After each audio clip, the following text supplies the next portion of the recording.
What's up guys, today I'm doing a review of the iPhone 2G. Now the iPhone 2G was a turning point in the smartphone industry. It was called the iPhone 2G because it only housed a 2G antenna band, which was kind of inferior compared to all the other phones, which housed a 3G antenna band.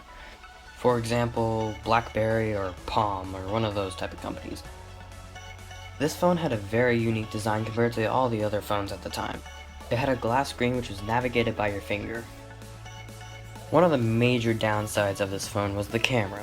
It was just a terrible camera. It had no autofocus, no zoom, and it was just 2 megapixels. It couldn't record video, and you couldn't really take pictures that fast. It just wasn't an overall good camera. As you can see, it's very slow. Another downside of this phone was you could only change the wallpaper of the lock screen, which I honestly don't understand why.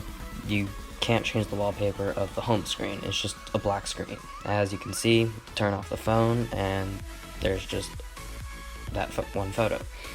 But you could take pictures, which weren't that good, but you can still take pictures and use that as your lock screen photo, so at least you have an option. The keyboard on this phone was kind of small, but it was good for the time because most other phones use like a hard keyboard. The reason Apple used a keyboard within the software was they wanted to be able to change it or tweak it over time if they wanted to add anything. That's the downside of an actual like hard keyboard on a phone, is you can't update it. The thing I found kind of shocking with this phone was the responsiveness. It was very quick within the UI. I could click on an app and it would open pretty quickly. Now, because this phone couldn't multitask, it had a feature where you could double click the home button and it would open a certain app. I have mine set so that way whenever I double click it, it would open up the music app, which I think is kind of handy because I listen to a lot of music.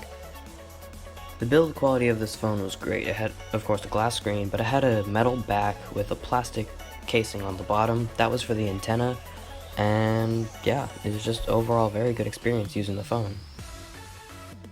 I hope you guys enjoyed this video. Make sure to like and subscribe, and see you in the next video.